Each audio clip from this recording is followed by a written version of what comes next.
The story of the Second World War is usually told through generals, battles, and grand strategy.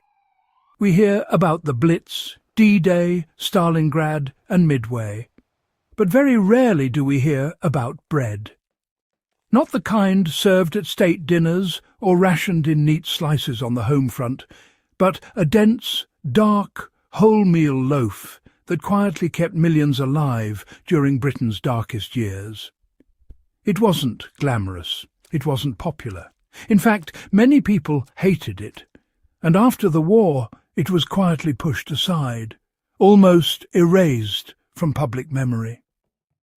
This was national loaf, wartime bread that may have saved more lives than many weapons systems ever did. Today we're going to unpack what national loaf really was, why it mattered, why it disappeared, and what serious history buffs and preparedness-minded viewers can learn from it right now. Why Britain was forced to reinvent bread during the war. When Germany began unrestricted submarine warfare in 1939, Britain faced a brutal reality. As an island nation, it imported around 70% of its food. Grain shipments from Canada and the United States were prime targets for U-boats. Every torpedo that sank a cargo ship wasn't just a military loss. It was calories gone forever. Under the guidance of Lord Woolton at the Ministry of Food, Britain launched a sweeping rationing and nutrition strategy. Instead of simply cutting portions, they re-engineered the national diet. White bread, which required heavily refined imported wheat and wasted valuable nutrients in the milling process, became a liability. The solution was radical for its time mandate, a standard government-controlled wholemeal bread. In 1942, white bread was effectively banned. The only legal loaf was the greyish-brown national loaf. So, what made the national loaf, well, nutritionally powerful? Now, it wasn't exactly artisanal, and it certainly wasn't optional. The flour used was milled at about 85% extraction, which meant a lot more of the wheat grain was kept in compared to the pre-war white flour folks were used to. That meant more bran, more germ, and crucially, more vitamins and minerals in every slice. At a time when meat, dairy and fresh produce were, tightly rationed, this really mattered enormously. The loaf provided higher levels of fibre, iron, B vitamins, and all those essential nutrients that help prevent deficiency diseases. In fact, cases of rickets and certain malnutrition-related illnesses actually declined during the war, which is something historians still find, well, rather remarkable. The Ministry of Food worked closely with nutrition scientists to fortify the flour even further with calcium. This wasn't just accidental survival. It was science-driven policy. The bread was deliberately engineered to sustain public health under extreme scarcity. For survivalists today, there's a critical lesson here. Calorie count alone is not enough. Nutrient density, that's what determines resilience. A pantry full of refined flour might fill your stomach, but honestly, it'll fail your body over time. Whole grains, properly stored, mind you, provide a far more sustainable foundation. Why did people hate it anyway? Despite its life-saving qualities, national loaf was, well, deeply unpopular. It staled quickly, its texture was dense, and it didn't toast well at all. Compared to the soft white pre-war loaves folks were used to, it honestly felt like a bit of a downgrade. Morale really mattered during wartime, and food is, well, emotional. White bread symbolized prosperity, while national loaf came to symbolize restriction. Complaints poured in, and some people even tried to sift out the bran at home. Others, overbaked it just to make it a bit more palatable. Yet compliance remained high because rationing was universal and honestly enforcement was tight. There was no luxury tier for the wealthy. Everyone ate the same bread. That equality, though it could be frustrating, actually strengthened public buy-in. There's a practical takeaway here. In crisis planning, simplicity and uniformity really do reduce friction. If everyone in a household or community commits to a shared food standard, adaptation becomes a whole lot smoother. Now, how did this bread quietly save lives during the Blitz? During the Blitz, urban infrastructure was bombed relentlessly. Supply chains were disrupted and refrigeration was, limited.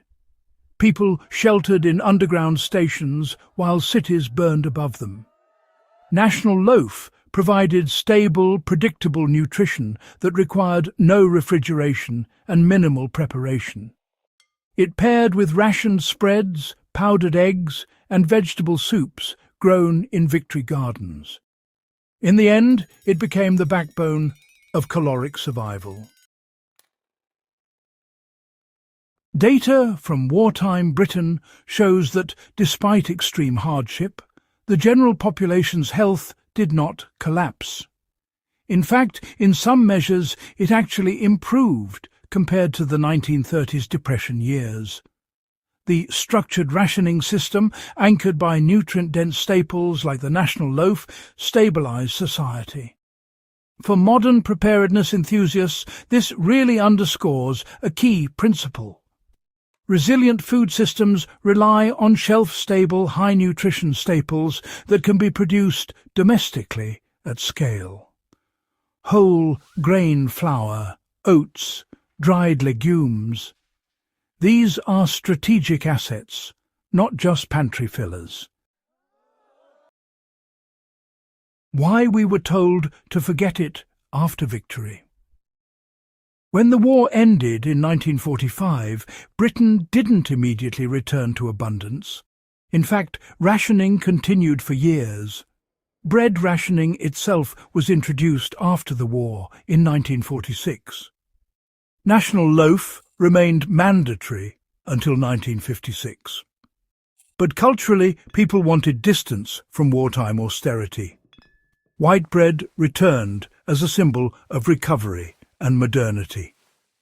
Industrial food marketing in the 1950s promoted refinement as progress. Softness meant success.